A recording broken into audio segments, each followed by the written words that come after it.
News evening. আফগানিস্তানে ভূমিকম্পে কবলিত এই প্রত্যন্ত পাহাড়ি এলাকায় জরুরি উদ্ধার সহায়তার জন্য সংশ্লিষ্ট ত্রাণ সংস্থাগুলির প্রতি আহ্বান জানিয়েছেন দেশটির সরকারের কর্মকর্তারা। নিহত বেড়ে 800, শতাধিক মানুষের প্রাণহানির আশঙ্কা। On this planet,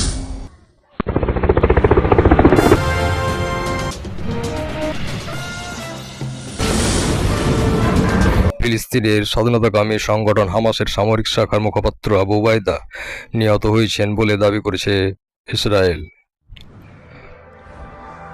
যোগ্যদের চাকরি ফেরাতে সুপ্রিম কোর্টে যাক রাজ্য, মুখপাত্রকে চিঠি দেবেন শুভেন্দু।